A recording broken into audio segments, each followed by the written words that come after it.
to welcome you all. My name is Michael Weir. I'm Director of Belfast Photo Festival, and welcome to the discussion at Belfast Exposed, the boundaries of contemporary photography. This is a discussion I was very much looking forward to. Unfortunately, I'm going to have to dash off and watch it by video later.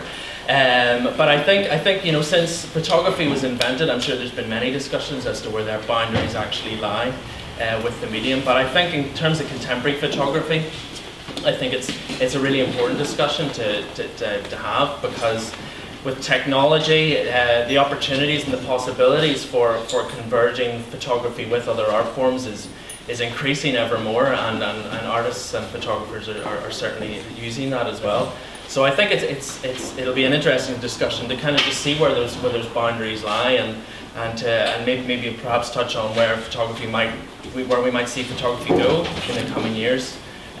So we've got a great panel today. I'd like to welcome Francis Hodgson, Professor Francis Hodgson. He's also a critic for the Financial Times. We have Karen McCabe from the Photographers Gallery. We also have Jim Casper from Lens Culture, and Greg Hobson from the National Media Museum. Michael makes it sound much more orderly than we think it's going to be. Big discussions, of course. I mean, we can launch things. Karen's going to show us a few pictures just to get started. I suppose by way of introduction, it seems to me that before one talks about convergence, one should lay out some quite ambitious, bigger thoughts, it seems to me, that we can talk about. One of them, of course, is a retrospective one, which goes, by and large, it is still not yet appreciated that photography is the main stem of contemporary art through the latter part of the 20th century, and that if you didn't really have some reaction to photographs, you weren't really in the contemporary art business at all. So when we talk about convergences, there's also very much in my mind that sense that photography is the core, the key of an awful lot of things. Clearly every textbook says no such thing as abstract art without photography. We know that. My own view is that photography is much more central to an awful lot of other practices, so we can talk about that a bit. And then before Karen gets going, just to get us started, I want to say one other thing of a general kind of that sort, which is to do with the opposite of convergence, which is a huge split that I identify in photography, which is really that vast numbers of people who regularly use and are influenced by photographs have neither any pretension to be interested in, nor any need to be interested in, the culture of photography. And the example that I give more and more to people at the moment is obviously Facebook culture. Facebook released a thing the other day saying that in total they've uploaded 350 billion photographs. So there's a stat which we've all heard in different versions, panel, audience. Some people say that more photographs were uploaded to the internet last year than were made in the whole of the 19th century. Others say, no, last month more pictures were uploaded to the internet than were made in the whole of the... And others say, no, last week. The figures are impossible to measure, but there is a huge volume of photographic activity which is made by people who don't give a stuff about photography. And that's something which is, if you like, divergent. It used to be that if you were a photographer at all, you had some access to photographic culture of one kind or another. People were snobbish about which kinds of culture we were talking about, but you did. Now, as I say, the example that I like to give is of traffic wardens, who are professional photographers. If you've parked your car badly this morning, somebody is making a photograph of it right now, of a standard which by definition has to be good enough to stand up in court. That means that at some level that picture has to pass some kind of, as I say, some measure of being good. But those measures are nothing whatever to do with what we thought of as photography. The person who's photographing your car doesn't describe themselves as a photographer. The people who use their pictures are not interested in photography. And there are many more millions of those per day or per week or per year than there are of the things we like to think interesting, which are, if you like, self-consciously photographic. So there you are. By way of introduction, I just want to say we're only talking about one very small subsector of this vast volume of photographic activity, which I think there's always been non-reflective and non-self-conscious photographic activity, but now it's huge. So maybe we ought to be aware that we're talking about something which only applies to tiny subsectors of the activity as a whole. Having said which, Karen, illuminate our darkness. Show us some pictures. Show us some pictures. This is just by way of getting us started, and we'll dive in from there. So I'll just show a few projects that could be a touch paper for what we kind of speak about later on. We've been asked to speak about photography, the boundaries of which and where it kind of butts up against other mediums. Now that's obviously absolutely enormous. It could be cinema, it could be literature, it could be science.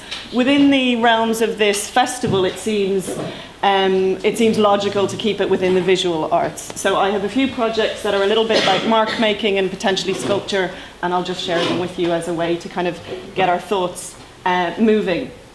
I joined the Photographers Gallery in 2006, and at the time we were just beginning discussions for a show called The Photographic Object, which we put on in 2009, which was very much about that idea of the beginnings, or it had already begun, but maybe kind of one of the first notes towards this return and lurch towards materiality that a lot of contemporary practitioners have been dealing with in photography over the last 10 to 15 years, this return to the surface.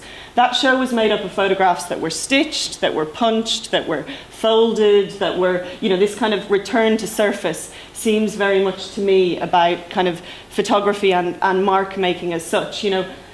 Fox Talbot, it was birthed in a way from a frustration with Fox Talbot not being able to draw accurately enough. So in a way, mark making has kind of always been there. And these are Alina Sosnikova's work. She's a photo sculptor. She was chewing gum one day and found she had this eureka moment whereby she realized she had these fabulous sculptures within her teeth, and she began to document them in a very straightforward photographic way. And some of the mark making in these projects is on the surface of the images, and some of the mark making and the kind of sculptural arrangements are obviously within the photograph in a more kind of traditional way. They are obviously made in the 70s, so they're not exactly contemporary, but they'll start us off. And they're quite fabulous. This is much more contemporary. This is a show that's on in London at the moment at Grimaldi Gavin Gallery. Claire Strand, and this is called the Entropy Pendulum. And what it is it's a structure within the show that has a pendulum that moves the whole way through the day with a little bit of sandpaper on the base of the pendulum. So the photographs get gradually erased through the course of the day. And so there's the results, the before and after.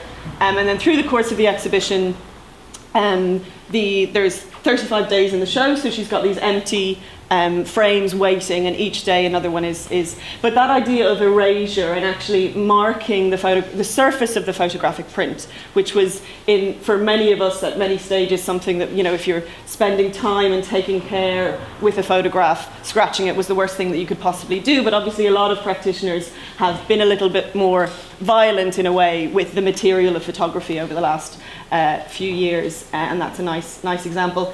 These are in a way slightly different because there is a lot of additive things going on in these images by John Devola, but the addition is within the photographic plane. So he's interrupting the scene as such, not interrupting the photograph. So when he was a young student at ELF in LA, he didn't have a studio, so he would break into abandoned spaces and have this kind of mark-making performance in a way where he would use kind of some generic and some repetitive kind of forms and use spray paint and mark make and then take the photograph of it. He's quite there was a book called 3 Acts out in 2006, I believe, that brought together most of his work, but he's, in terms of that idea of mark making in photography, he's a very, very exciting person to look at. He's an absolute favourite of mine. This wonderful kind of perspectival shift happens that's quite magic when you look through these. This is the Vandalism series, this series particular, where there's moments when the dots seem like they're on the surface of the print, and then there's moments when they recess into space. So that idea of kind of the ambiguous space between the 2D and the 3D is very present in what he does. And bring it a little bit more up to date, the kind of ever enthusiastic Jason Evans has done something different again. He's used traditional, kind of very easily purchased, mass-produced stickers and used his own photography, but had this interaction. Interestingly, he calls them photographic drawings because for him, drawing is mark making, and he uses these stickers in order to make the mark. One of the lovely things about this project, I think, is it's kind of very, very irreverent in terms of kind of archival qualities. You know, anyone who collected as a girl in the 80s sticker collections knows stickers don't stay on things. So eventually, these will peel off, and then there will be some sculptural element to when there's a 3D, and then they'll remove, and the paper quality behind those stickers will be different to the paper quality that had been exposed. So I think there's something quite lovely about kind of longevity and kind of archival qualities there. But as I say, very interesting because he calls them drawing. And drawing is something that I'm quite interested with photography. These I adore. These are actually ice, they're blades on ice, so it's ice skating marks. So this idea of recording something that appears quite like an abstract doodle. Jolana is, so she's a contemporary practitioner, she's Czech-based, sorry her date is wrong there, but we'll ignore that.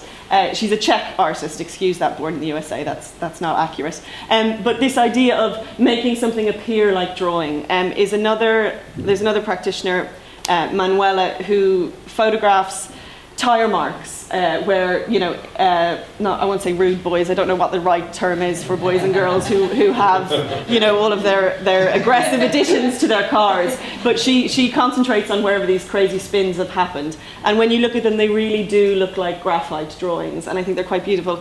And then kind of thinking about sculpture as well, in a way, she's installed them in this beautiful way. She had a self-generated show in a garage close to her studio. And interestingly, she hung them within the space. It was a Jaguar garage, so it was very posh cars. But she hasn't made the arrangements. These are in a way found, everyday sculptural objects that she's, kind of placed the work in alongside. So it has this other kind of lovely second life to do with kind of sculpture and indeed the craft of these kind of objects alongside.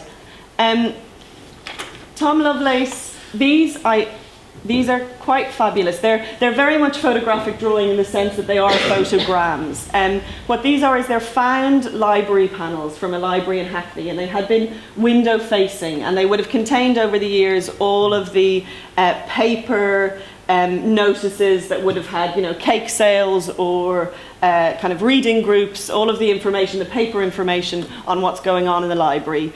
So over the years, so they're these kind of unintentional photograms that he has found and put then kind of re-looked at and he's also put obviously museum style glass over them. So in a way he's fixing them. So that kind of relationship with the very basics of photography and as kind of drawing with light is there.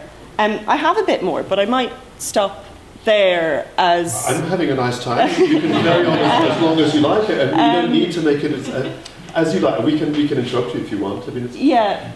Jonathan Murphy, that idea so he's painted an entire wall of this gallery space in a cyanotype kind of paint, and he works with sculpture, he works with painting, he works with photography. My favourite is this, obviously, because there's the sculptural element is included within the installation. So it really is that kind of hybridization between the 2D and the 3D.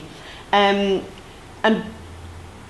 if one shows in a photographic talk a bag like that, I think it might be kind of almost impossible not to bring us back to that has been a photography. But I suppose a lot of the practices that I shared there might be a little bit more, what can be or what kind of is being maybe rather than what has been. So I'll leave it at that. But I mean, the thing that immediately leaps to my mind, and I'm sure to all of us, is how much of this goes way back in the history of photography.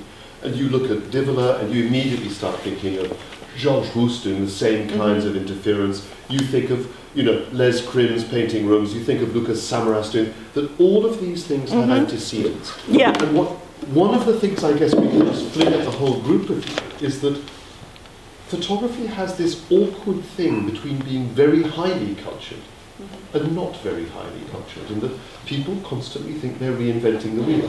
Whereas actually, if you're as old and as weary as I am, you've seen a lot of these things before. Yeah. So they don't look like the new practice, they look like a branch of practice which is waiting to be exploited again. I mean, we think of examples. I mean, Jim, where do you start with people making manipulations inside rooms and spaces that kind? Zhang Huan, there's a lot of that culture of people doing things in space, and each time they feel like they're rediscovering something new. And that seems to me endemic in photography, this sense that deeply cultured activities constantly miss the culture that went before. Yeah, well, what you said earlier about convergence and non-convergence and people not really being conscious of being photographers but using photography every day in their lives is something that really kind of rings true to me. So I'm involved in the world of the internet. We publish contemporary photography on lensculture.com. We reach 1.4 million people around the world every month. It's a phenomenon that people are really interested in. You stated this idea that there are 350 billion photographs uploaded to the internet. The number I've heard is 1.8 billion uploaded every day to the internet, which is mind-boggling. And so I think that not only is photography converging with other art forms, and it always has, but I think more than that, it's converging with our lives. And we are living with photography to a degree that we've never lived with photography before. But Greg, Greg is in charge of one of the greatest playgrounds that anybody could be in charge of. You have access to an enormous back catalogue of photographs. That's what the museum is. Mm-hmm. Do you feel that something systemic has changed in that shift from individual appreciation and understanding of a photograph at a time to this word which we now have, which is flows of imagery? We're all supposed to believe that images flow past and are never printed, never framed, never saved. They just drift past us. Has something really changed, or was it always like that, but the speed has changed? No, nothing's changed. And it has always been like that. And it is the speed that's changed. And actually what's happening is people are using, as you quite rightly identified at the start, they're using different kinds of images for different kinds of things. That doesn't mean to say that they're useful or interesting to anyone other than the authors or the people that the authors of those images are sharing them with. And in the context of the museum's collection, I think it's interesting because I think of all photography as contemporary, because it's the way in which we consider it now that ascribes a particular kind of meaning to it. And Talbot, for example, arguably, and in my opinion, pretty much laid out photography's possibilities and limitations from its very invention. So he was taking objects from his house into his garden, rearranging them and photographing them. He was photographing hieroglyphics, he was photographing sculptural objects, he was mark making, he was making photograms, photographing things in his garden, actually staging, copying text, and exactly. You could distribute it cheaper. Xeroxing. I mean, he thought of the idea of photographs. And photographing paintings. And photographing. So there's this fascinating, the things that frustrated him were obviously things to do with movement, which were impossible for him to capture at that time, or at least freezing things that were moving very rapidly. But there, laid in front of us, are all of photography's possibilities, but also all of photography's limitations. But your own museum is full of what we might think of as convergent strands of photography. Clearly you have news archives, and you have things that were commercial, and you have things that were self-consciously artistic at the time, you have things that were mark-making, absolutely. In any slice of photographic activity, in any cross-section of photography, all of those things are always present. And my sense is that different critical approaches bring to the fore different kinds of photographic activity. The whole photographic mulch constantly contains all the, and certainly the examples that Karen's given, it's lovely, your slideshow, it's got lots of things which are, they make one think, but my instinct as a kind of, I start as a historian if you like, is my instinct is all of those things existed in some variant before. And I worry a bit that in photography as standard, we're not supposed to think that scholarship is where you start. It's supposed to be an instinctive activity. For example, there are very, very few scholarly biographies in photography, very few catalogue resumes. In the business of pastels or engravings or oil paintings, there's always a guy doing a PhD who's already made the list of the works. In photography, we all know that's exceptionally rare. And there's a way in which this bubbling excitement of unmediated activity only becomes noticed when people start curating it or putting it online in a giant magazine or holding it in a museum. And there's a way in which we always come late to photography's latest activity. But in a way, the very reason for that, which is that for such a long time it was it was not quite considered within the realms of scholarship because it was something that was an everyday practical application.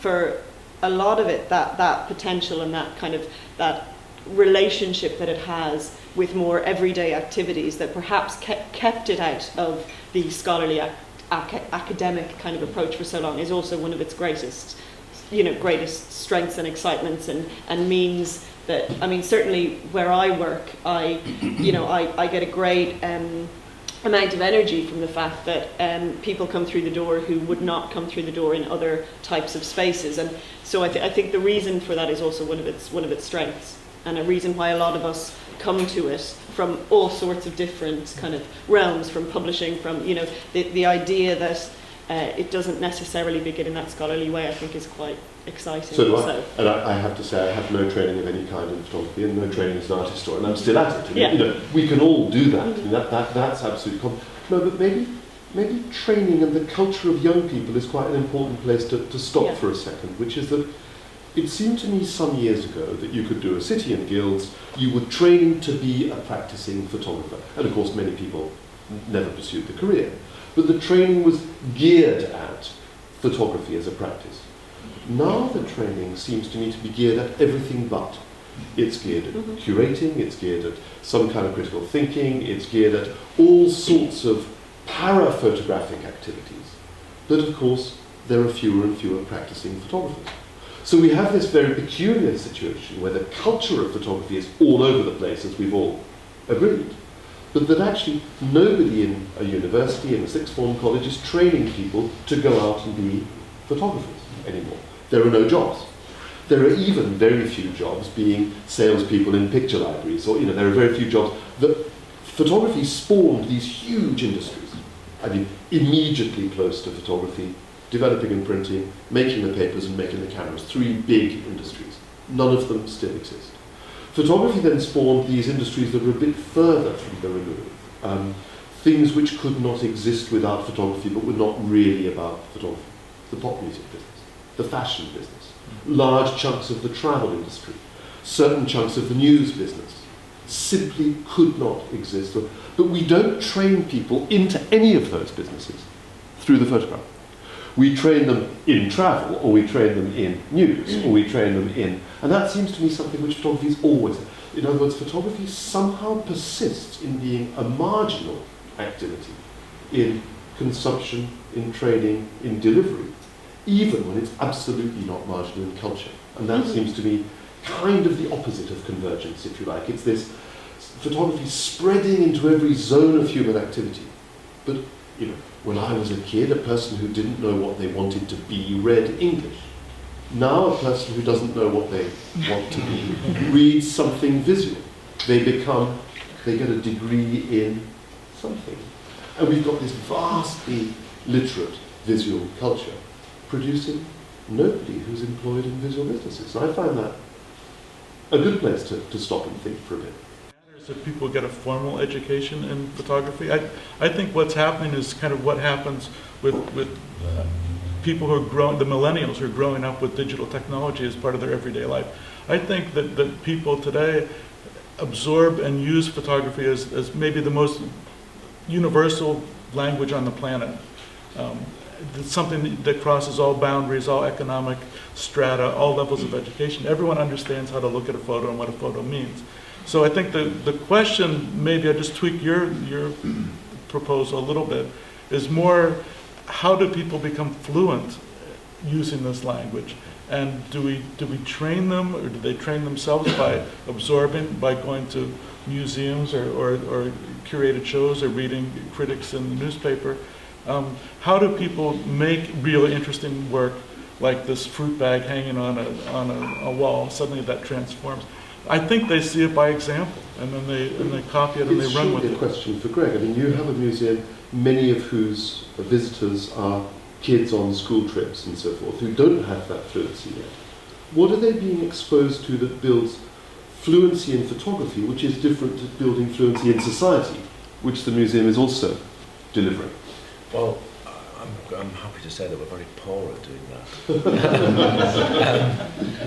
And actually, I think it's something that is pretty much prevalent across the UK when compared to watching school groups in somewhere like Jeu de Paume, for example, going around a Freelander exhibition, where the dialogue that people are having with... Will you speak up a bit? There's a lady... Sorry, the dialogue that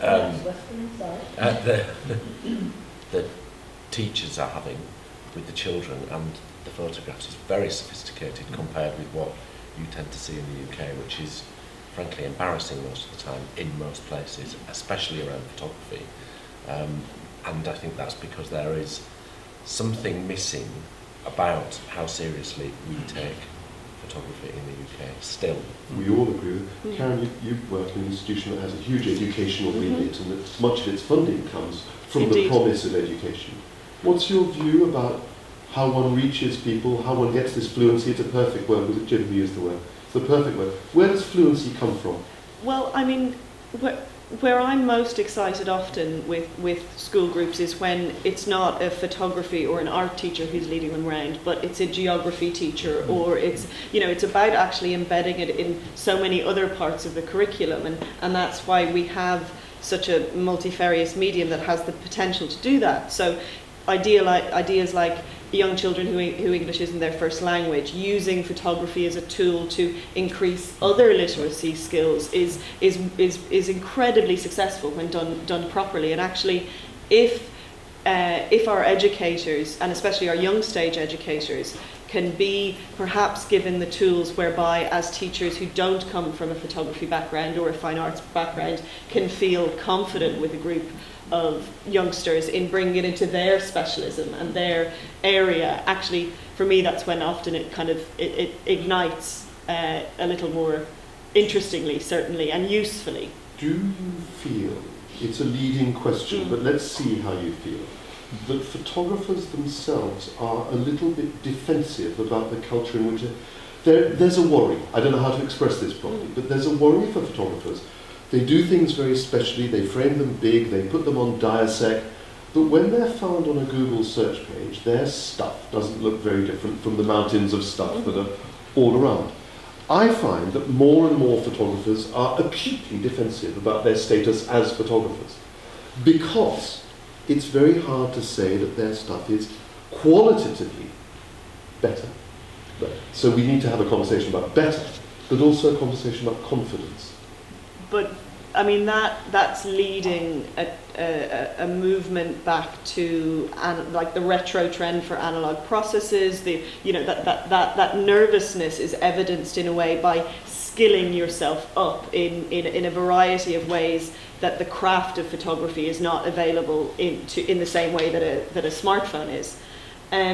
But back to the education thing for a moment. Hold on. That's often just funny. If I spend £1,000 on framing something on aluminium, it looks like it's serious. Well, even no, if it frankly it's isn't. actually it's also playing with your medium. Yeah. It's experimentation, Well, and that's what it's we and I think where that goes wrong for me in a way, or where it lets me down, is when a lot of practitioners at the moment are taking it to where it really is, painting almost with chemical process, where it's going where the abstraction, there's a show in London at the moment in Copperfield Gallery, and the abstraction is so, people are using photographic film and the referent is almost gone. What I get excited about photography, its potential to describe is almost lost completely, and I think there'll be a reaction return from that again. I think that's almost, perhaps that moment is finishing, if not finished. But we have a camera obscura on our third floor in the gallery space, and watching a group of digitally native school children playing with that is, you know, our medium allows us huge potential for conversations with optics, conversations with science, conversations with, you know, so I think that the very kind of basics of the medium need to be looked at more. But Jim talks about the millennial generation being fluent digitally. You're talking about a generation of more self-conscious practitioners looking to go back in process or in mark making or in these various things. I wonder why these things have to be constantly at loggerheads with each other. It seems to me it's partly an art school phenomenon in my view, is that you get to be a practitioner by and large by going to art school, and you get the fluency by and large by not going to art school. And it seems to me that art schools define themselves by a kind of self-conscious attitude to the kinds of things that you've shown us. Is that any different in any other medium, though? Well, I think it is. I think if you're an engraver nowadays, you're self-consciously practicing a museum art form. You're practicing something which is no longer, you know, millennials aren't familiar with it. There's no fluency. There aren't 350 billion or whatever it is, you know, of these things floating around. And therefore people are already knowing that they're addressing an enclosed world of practitioners and fans. Whereas in photography, at every level, it seems to bounce out from the enclosed world to the outside world. And a lot of the things that you've shown us will be seen by very, very small numbers of people. Indeed. And that's the opposite of Jim's thing. You run a huge museum. You know, the population that comes by is actually relatively small because of that self-conscious desire. I mean, compared to the number of people who see Jim's magazine, the most successful of your shows would have, don't know the numbers, but do you ever get 200,000 people to a show? No. I mean, Jim frequently gets 200,000 people seeing a set of pictures because they're available. So there's a way in which, as I said at the very beginning, that divergence between big, broad practice and actually self-conscious, whatever one wants to call it, expressive practice, is actually beginning to abandon one of the things photography most had, which was its availability to everybody. And that you look at, you know, John Diveler is not somebody who will ever reach a large audience. And when you do try and put Diveler's pictures on Jim's website, they shrink. Yes, but we also have to be this. I mean, what we're really, I hate using the word and I've always been uncomfortable with it, but the democratization of the medium. We have to be very, very aware that although we bandy those terms around, you know, there's vast swathes of the population in vast parts of the world who don't have access to mains electricity, let alone high-speed internet, or, you know, those networks that we were talking about by which photographs move around now and are shared. And there is this slightly dangerous assumption that is completely ubiquitous at this point, and it's not. There are still, you know, we still have a responsibility to think that although we have access to that high-speed exchange and all of those things, that's not, you know, it's not completely global and shouldn't be taken kind of for granted. No, it's a well-being. Greg, talk to me a little bit, if you would, about communication. That's to say, my view is there used to be a way in which all photography was aimed at communicating something to somebody. Now I wonder if that's slipped. A lot of photography, it seems to me, is aimed at making the person who did it feel better. It's, if you like, therapeutic. It's true. I put it as a perfectly serious proposition. Is that something that you agree with? Not necessarily, no. I think it's very interesting to talk about communication, to come back to the point about whether somebody's looking at something on a computer screen or in a gallery or in a book, for example, because they are actually different kinds of interactions and different kinds of looking. Those experiences that we have looking at that picture there, compared with that picture on a screen, the number of seconds that we might spend with it, how that makes us feel, what that allows us to understand about that picture is actually fundamentally different depending on the medium that we're looking at. Music's a very good example. Listening to music at home on a CD is not the same as hearing it in a concert hall and hearing musicians play it.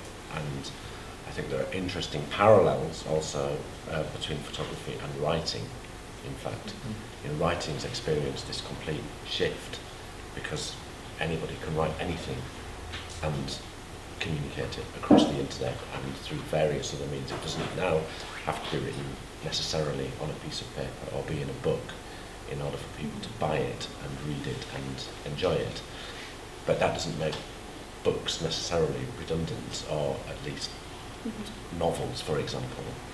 And for me, I'm not really answering your question here, but for me, I think. Who cares?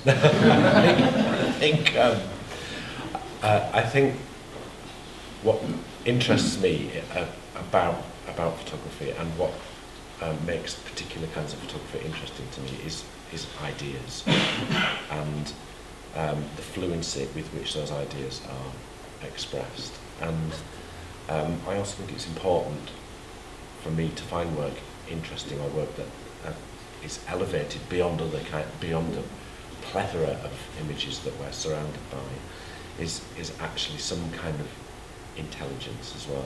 I've been writing a lot at the moment, but struggling, and I rather hesitate to drop it into this forum because it doesn't hold water yet, about the business of mattering. Yeah. Photographs in a very weird, I'm sure you've read bits of my dribbling about this stuff, but photographs matter.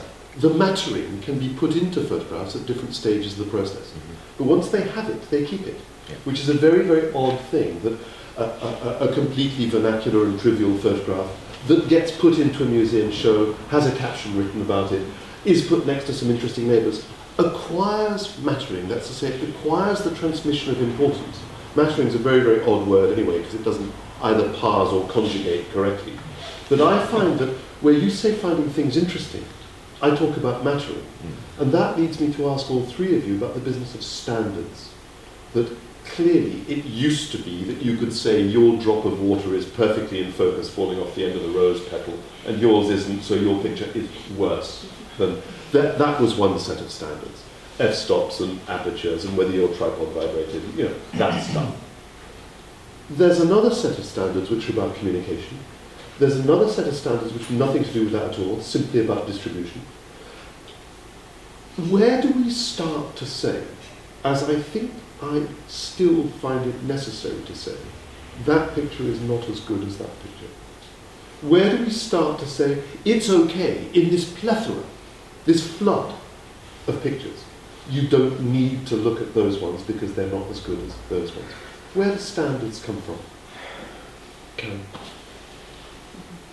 Well, Do you not even want standards? Well, I mean, no, that would be very disingenuous of me to say I don't want standards. I'm part of an institution that will offer shows to certain people and not to others, and therein,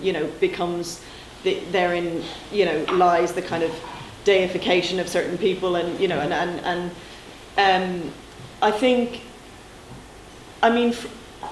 it goes back in many ways to instinct and to heart and to response in a way. We've been given initial interest in an image or a set of images can still be you can still leave your education aside at moments and gutturally respond to something. That doesn't happen all the time, but there's still that potential there. But I don't think I believe in a priesthood. I don't think we four have a better right to say it's a good picture than all of course these not. people. But I'm talking about that in a general term. In terms of then the process by which people go through to have their work shared more in terms of publication, in terms of editorial conversation, in terms of online discussion, in terms of, it's about whether a practitioner, and if it's practitioners that we're talking about and not everybody who makes pictures, because that would be too wide, it's whether someone sustained a practice, sustained an investigation over a number of bodies of work across a long period of time, not necessarily. So it's about, from my perspective, standards come with somebody sustaining their practice and sustaining their interest and developing and progressing. And in that sense, for example, we do a graduate show. We've done it for almost 7 or 8 years now. If you encounter a body of work through that, and then 2 years later you encounter a self-made publication by that person, and a year later you see them in a group show. For me, in my institution and in my position, it's about that layering up of quality and of standards of projects that have the right form to them over time. All sympathy for that position. That's actually about the people and not about the pictures.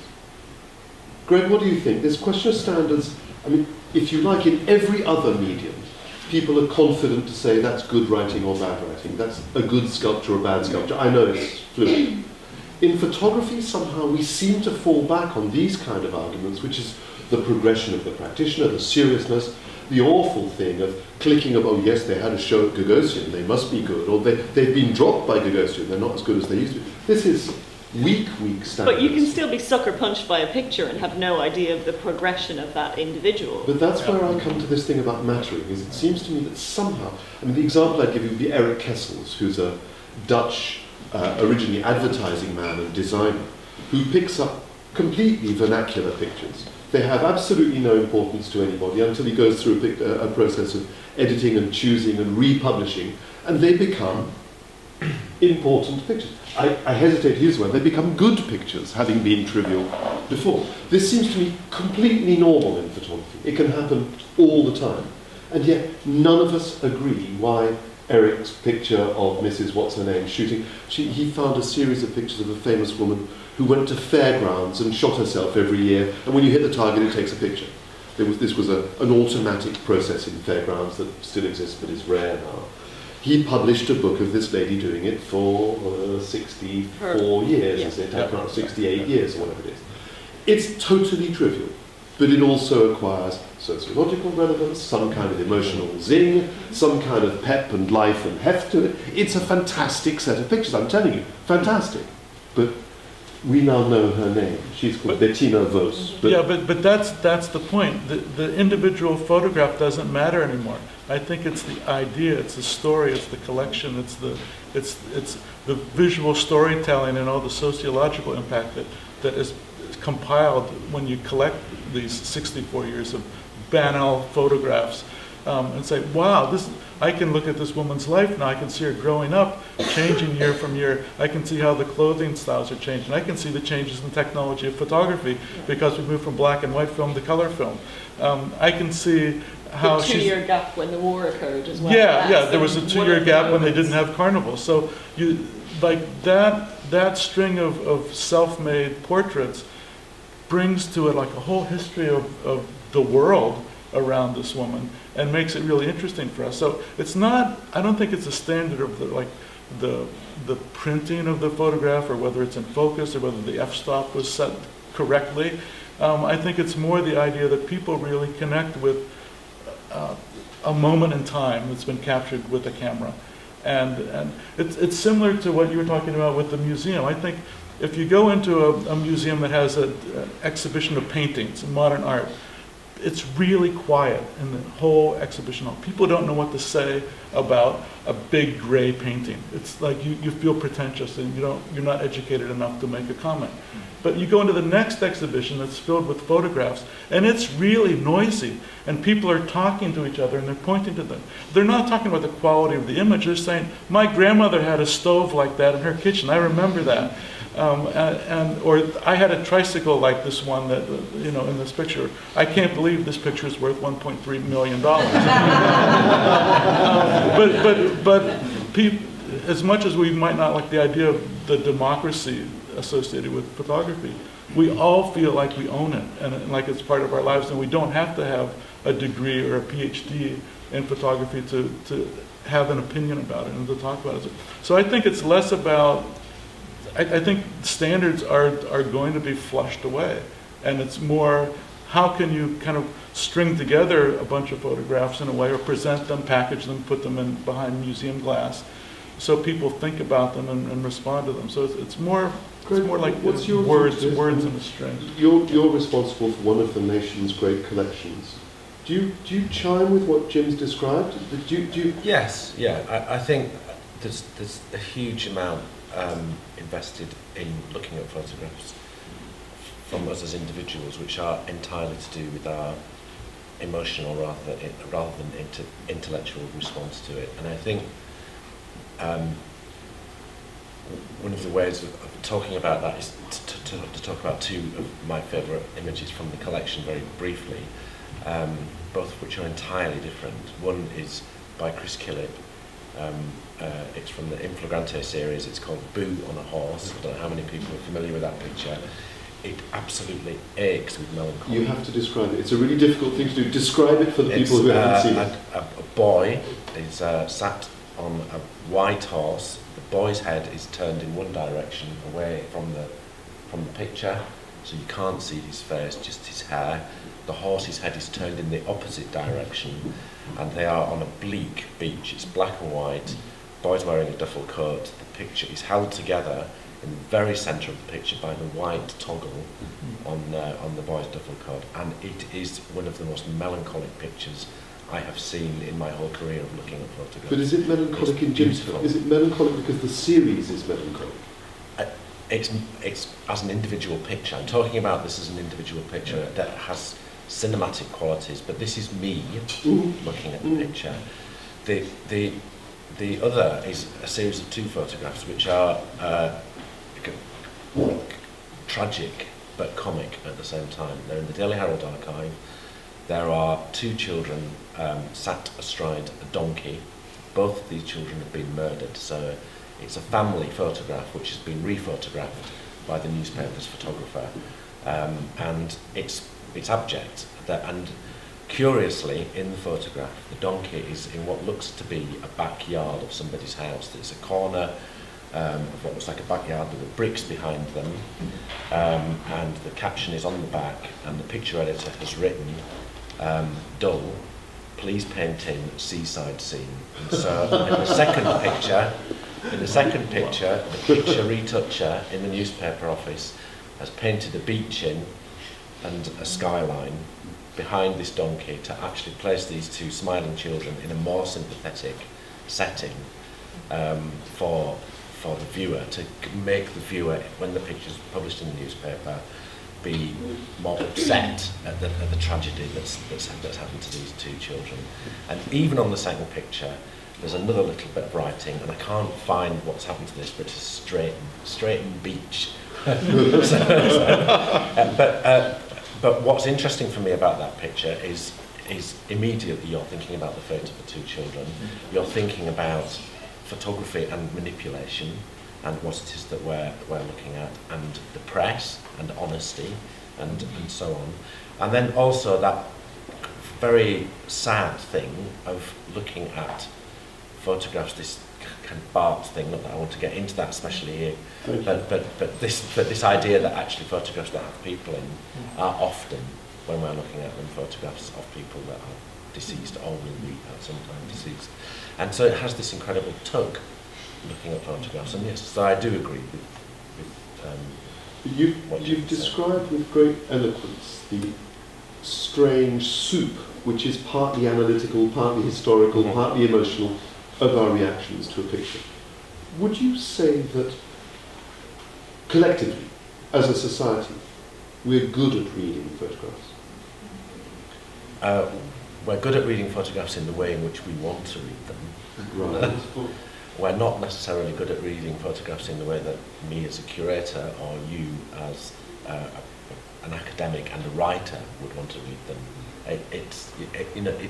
There's a shift. We have a job to do in our careers as curators, as academics, as writers, and as facilitators.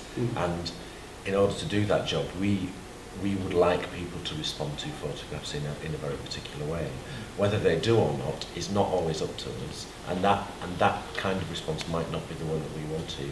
And a really interesting example is the Tony Ray Jones exhibition, which we had in London, which a phenomenal number of people did go and see that show.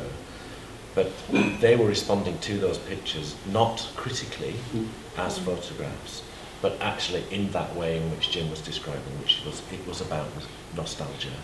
It was about remembering what it was like having a beach holiday in Britain in that period of time. The reason I asked you the question, the Tony Ray Jones is a good example, there are lots of. The reason I asked the question is we're all familiar with a kind of, can I call it a loss of traction in photography, where highly skilled practitioners, even in the commercial sphere, people making pack shots of perfume bottles, really put in an awful lot of knowledge and judgment and manual dexterity and all sorts of things into these things. And out comes of it, a fifth of a second of looking. You reduce the photograph to a caption, mentally, because it's easier to hold a caption in your mind than it is to hold a picture, and you go. And my experience is that people are absolutely blind to the content even of very famous photographs. That, off the top of my head, the Cartier-Bresson picture, which is called the Gare Saint-Lazare. Actually, well, let's do this. Karen, what's in the background of the Gare Saint-Lazare? The bloke is leaping off a ladder that's been laid across a puddle. His heel is about to hit the water. Clearly, there's a joke there because what's in the background? Theatre posters. Yeah, and what's on the theatre poster? A ballerina dancing Yes. in exactly the same pose. And clearly, Cartier-Bresson put himself there because of that pose, and probably he put that ladder there because of that pose, so that somebody would walk in. And the clock is... And the clock. Yeah, is in the same... I mean, somebody's got access to the internet. Somebody can dig out this picture. You can see it isn't an accident. We have one programme, we have one space in our gallery where we just show one image and have a bench in front of it. And the desperate ask of us as an institution, which doesn't necessarily come off, is that actually people spend time with one image, not images in sequences and edited beautifully like are in our bookshop, or shows that are carefully curated and sequenced upstairs, but that actually there is a space in our gallery with a chair where people can sit down, mostly probably because they're knackered by going up and down the stairs, and that's totally fine too. But the ask is that you spend, as a viewer, more time than you might otherwise with one image. I've done this twice in my life. Yeah. Once, for the Financial Times, I begged them to allow me to write a single article about a single photograph. And they did it for a while, but they suddenly discovered they had to pay for the rights for the pictures. Whereas normally when I'm reviewing stuff for the Financial Times, it's free because it's marketing. Yeah. So they stopped that. That was no good. And the other one was a long, long time ago, at the very beginning of Channel 4. I begged to be allowed to show a single photograph before the news. And I had 48 seconds. And the camera moved around within the photograph. There was total silence, and then it just stopped on the whole frame. And they did that for a month and a half. And then they discovered that 48 seconds of prime time on Channel 4 was worth so much money to them in advertising that they kicked me out. But 48 seconds was quite a long time to look at a photograph. 48 seconds is really going some. And you have a rostrum camera moving around within it. I wish I could do it again. That thing, 48 seconds is a really long time, even in an exhibition. But Francis, you could do that on YouTube yourself right now and reach a huge audience, way beyond Channel 4's audience. Excellent. Let's go. We'll do that. I think you should do that. Well, no, I think you should. I would watch it. I would spend 48 seconons every day looking at your photograph. What's the dwell time in front of I don't know what, a Tony Ray Jones? I don't know. I couldn't say exactly, but watching people in the gallery, it's significantly more than some exhibitions that I've seen. And very crudely, there's a lot going on in them, and so people find them rewarding. Let me ask you all a question which has puzzled me for a very, very long time. If you do that thing that we all do of flipping through a magazine, it goes incredibly fast. Am I exaggerating when I say you probably see 5 pictures in a second? They just go, and what is it that stops one? Clearly, if you're interested in angling and it's a picture of a fish, that might stop you. But is it old-fashioned things that stop you first? Is it composition and tone and colour and balance and look, God spare us the word, is it beauty? What is it that makes you stick your thumb in that page and go back? The picture's flipped apart. There is a way in which we're really, really quick at going, that doesn't matter, that doesn't matter, that doesn't matter, that does. But what is it? What stops one? Karen, at speed, where do the brakes come? I think we develop our taste, and this is nothing to do with the institution, or this is, you develop your personal response to formal qualities, to colour, to all of those things that you just said, but it can't, in that flicking motion, it can't be any more than that. That's all you have in that space is composition, colour, tone. You have no information, so it is kind of back to basics, but it is also, it comes back to a question of taste. There are taste, and we don't want to get too academic about this, but taste we know is a class gesture.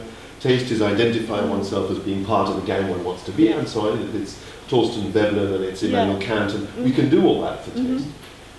My feeling is slightly different. My feeling is that taste in photographs is partly taste in the subject depicted, and partly taste in the depiction. So that your Claire Strand of the sanding thing, which it's an amazing thing that she's done, is to rub away the thing that you think you like. I mean, Rauschenberg did it. There's a Rauschenberg called Erased Jim Dine. De Kooning.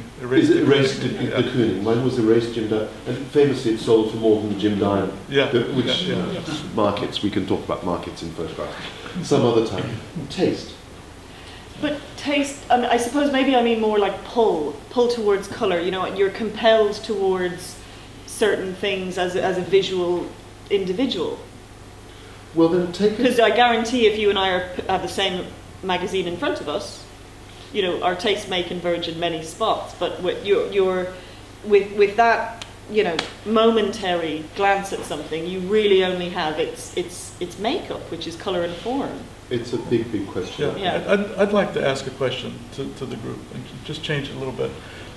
What I'm seeking is who's using photography as a starting point to create a new art form?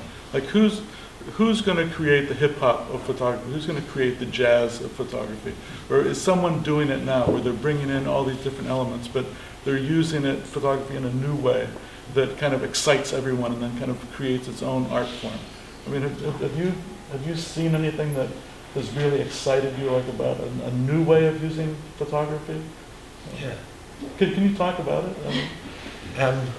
Well, I see lots actually.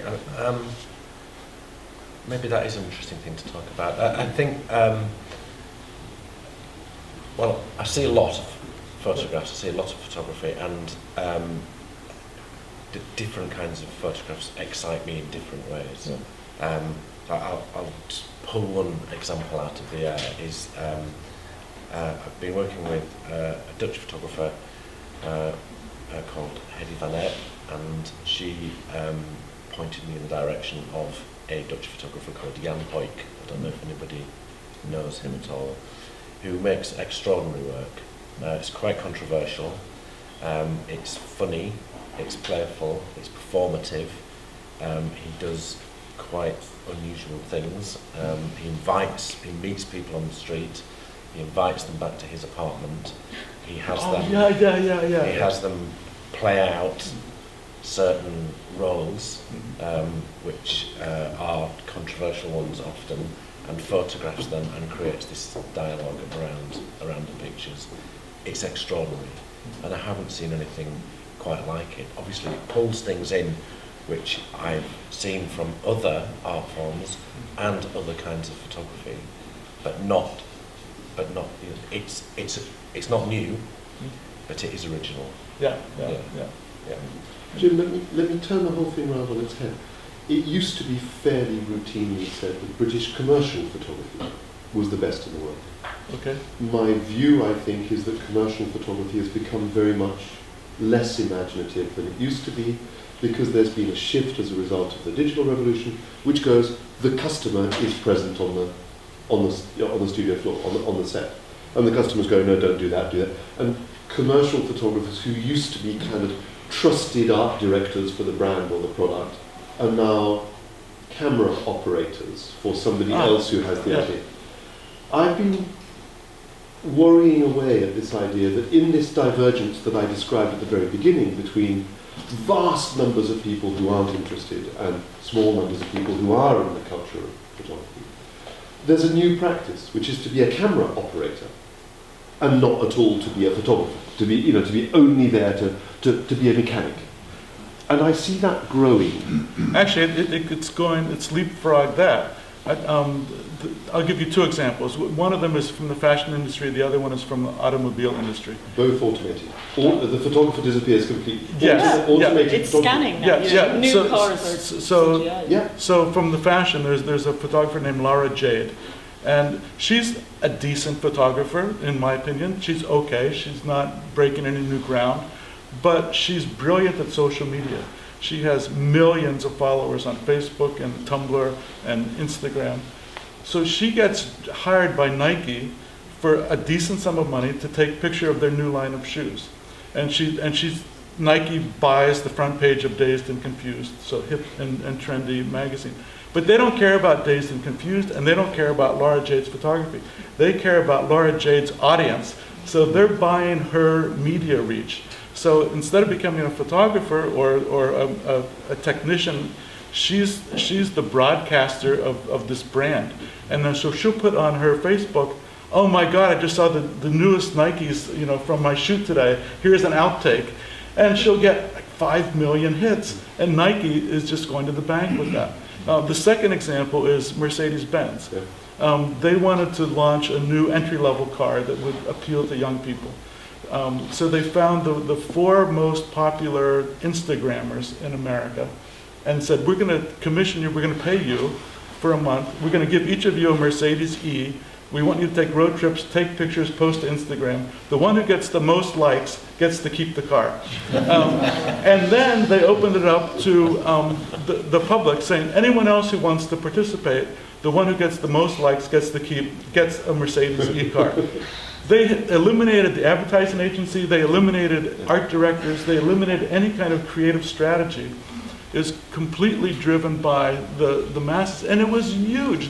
For the price of 2 cars and 4 photography commissions, they got such worldwide coverage, and that car became really famous. So it doesn't matter so much about the photography. It's like who can work the social media and reach the largest audience. But also on a related, but that's one part of the shift. But the other shift is, of course, that actually product shots aren't necessary anymore. We have 3D scanners that can do it more accurately. We have CGI that can do it without anybody seeing the car that they don't want. It's easier for them to keep it top secret without having to present the car to a photographer. Most car shots by car companies that have a bit of money behind them now are CGI. It's the medium itself is providing a different function, like you're talking about. But that's because of digital advances. So it can be done more accurately otherwise. We touched on that at the beginning, but how is that different to somebody putting an artificial background behind whatever they were, an Austin 7, and putting it in Picture Post, which had a reach of 8 million? It's a development of. Exactly. It's no longer the same thing. Of course it has its roots. And essentially scanning software is incredibly interesting in terms of. But if you remember your list at the back of Susan Sontag's book on photography, there's a list of the kind of subfields of photography there, which is a very moving list, photogrammetry and so on and so forth, lots of these things. I think you could now do a list of the fields from which photography is disappearing. Mm-hmm. And that's quite interesting too. We're talking about convergence, although we're miles off it by now, but that's fine.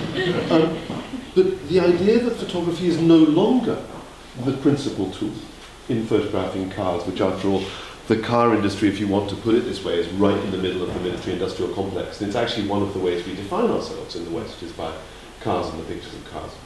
No longer photographed. Same thing for a certain catwalk photographs aren't done by people anymore. I only discovered this quite recently. Catwalk photographers get such bad pictures and at such high risk, and it's so expensive to do it, that you now rent a space on a gantry, and your camera is just on a gantry, and they fire off just every time there's movement. They fire off, there's no photography. And the catwalk pictures are completely usable each time because there's nobody in the way, and the magazines need to have that reliability. Every frock that comes by is accurately photographed and distributed in exactly the same way. Photographer's gone.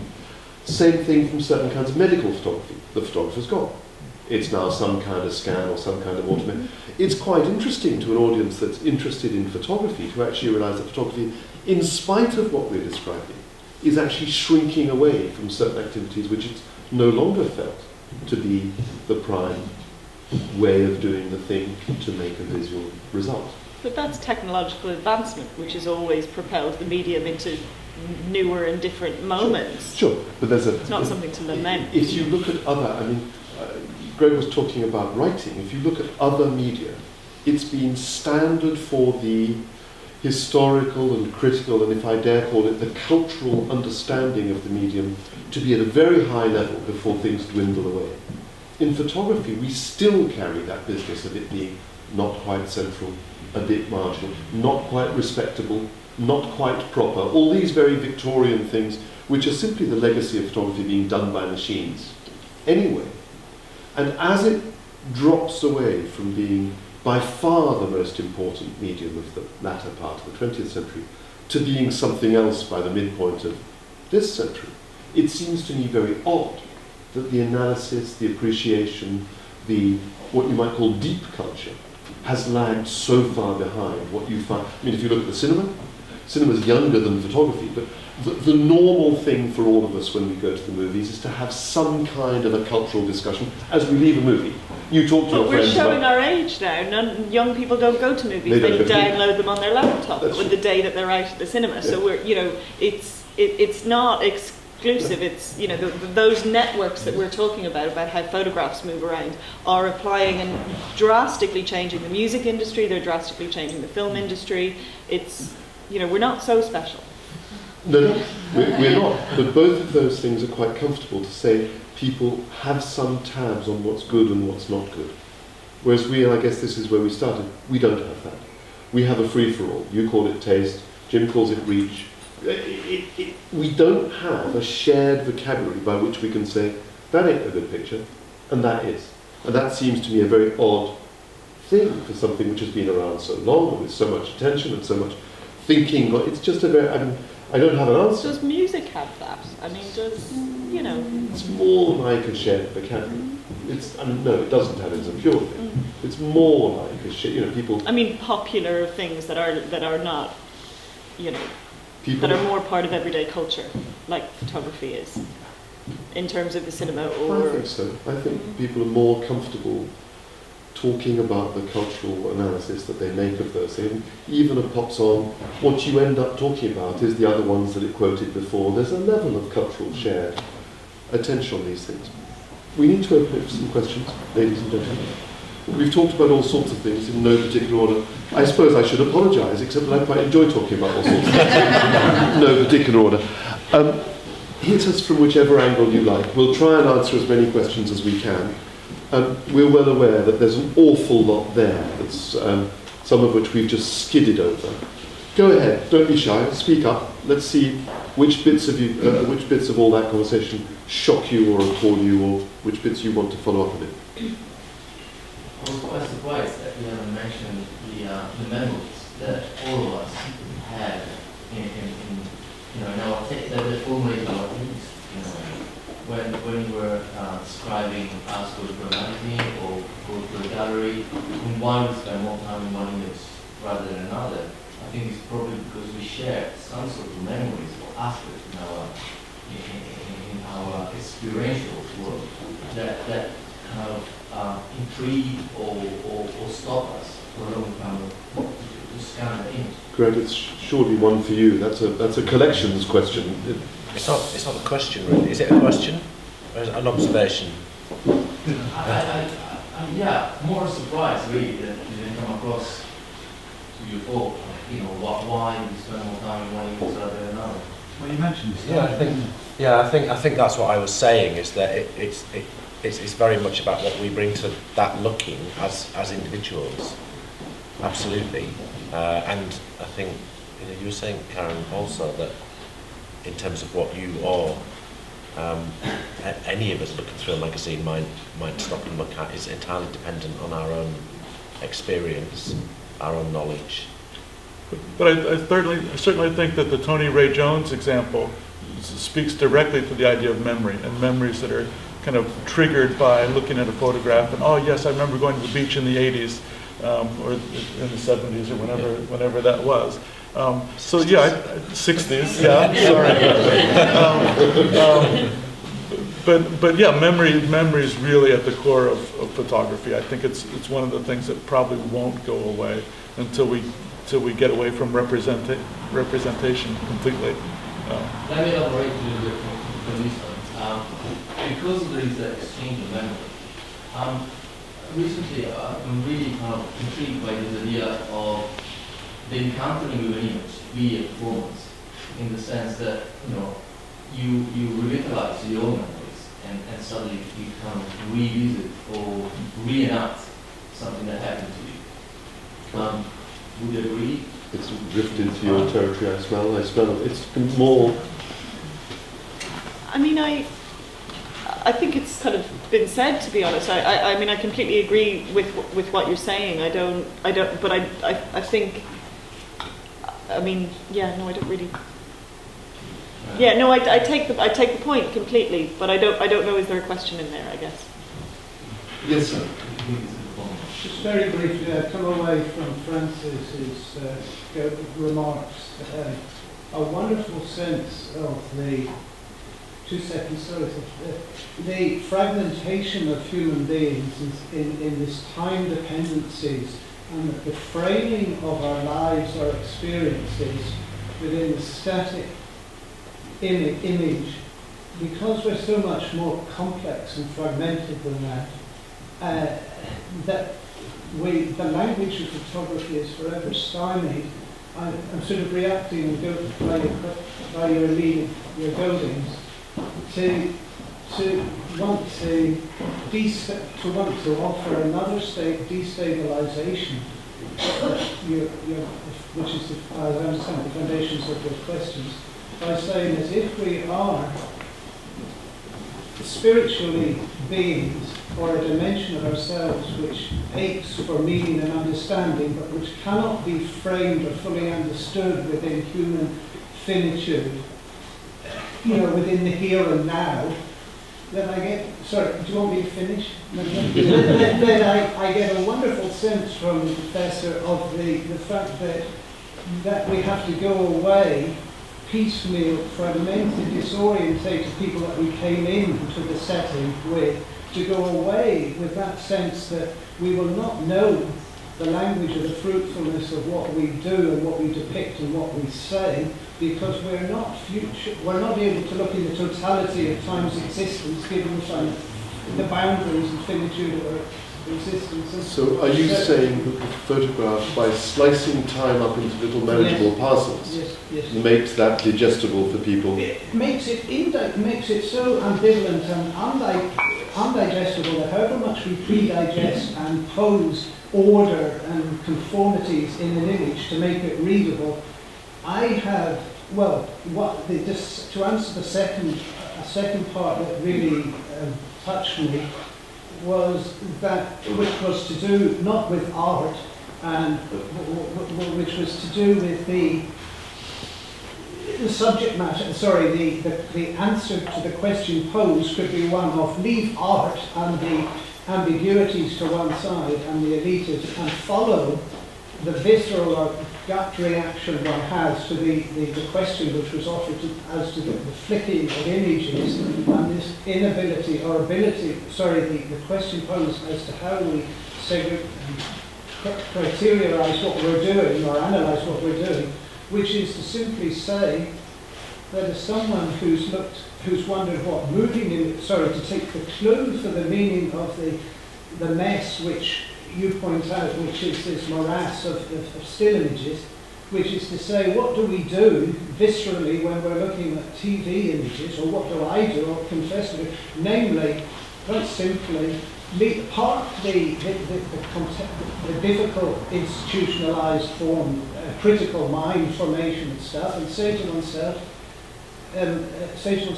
what by way of subject matter is new, and showing me something new of subject matter of this world, like a new species, or a new type of building which one didn't know existed, and therefore we prioritize our own viewing by that which we already, have already classified, filed away within the image bank of knowledge, which has these tabs of visual and conceptual. But I mean, I hate to tell you, but what you're describing is what photography has done through its history. That is what photography does. It allows people to grasp fragments of reality which they can digest at leisure later. It freezes time. That's what it does. But I mean, thank you for pointing it out. But we're all trying. What we do in our daily lives is try and work out which of those are somehow got some value and somehow haven't got some value, and we try and sort that out, but everybody does that all the time. Go ahead, somebody else, please. Gentleman in front. I'm beginning to see hands coming up. They're waking up.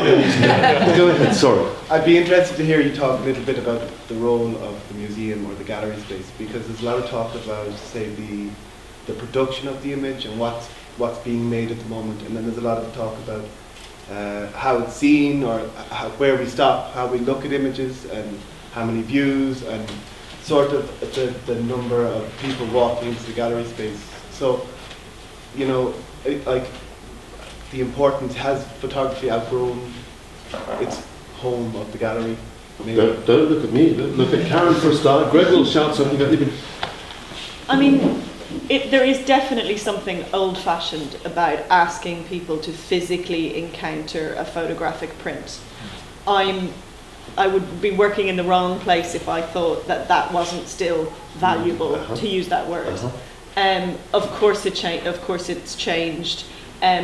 We're reasonably particular in the fact that it's often accused of that the medium specificity of our space is now redundant. Again, I don't agree with that. We're allowed to show, that gives us a freedom to show vernacular imagery and scientific imagery. And, you know, we are not purely a white space for photography. You know, the landscape in London has changed vastly over the last decade, and that's an exciting thing for me. The appointment of Simon Baker at the Tate, the photography being knitted into the collection at Tate in a much more free-form way. All of these changes are having an impact, and I think what's changed where I work now is there is space for showing people at different moments and in different ways. And I still, and I'm presuming a number of our audience, hoping a number of audience, still think that standing in front of a physical print, not in everybody's work, but in a lot of people's work, is a beneficial activity. And I mean, galleries certainly across the UK, across Europe, you know, they're filling a space. We're lacking something. We flock to them. You know, whether they are cathedrals or whether they are contemplative spaces. I don't really mind in culture what reasons. I mean, for me, there's still a need for that space, and the health or the kind of the exponential growth would say that that's, you know, not going to slow down at any point. Can I just chip in a little bit? I mean, there are lots of other questions, not for long, but you started by talking about materiality and how there is something which is a photographic object as well as something which is a photographic image. One of the problems with digital transmission is that it takes away the object, and that you see a thing on a screen, you can't turn it over, there's no signature on the back, there's no material. And that's most of our experience of photographs most of the time is immaterial. It's a virtual picture, it's an algorithm that's dealt with some ones and zeros in an interesting way. I worry that when you look at, you know, self-published books, which is a hobby horse of mine, the material content is actually the same as cheap digital reproduction. So that you go to galleries for the finest material representation of the thing that you can get, which may of course be digital. But it's still a physical object that has some physical sense different to simply, as I say, you know, a digital print is any size, any place, anywhere, and if you look at several of the same one different, the colours change hugely, and so I like the idea that you can anchor it and say, that is the object.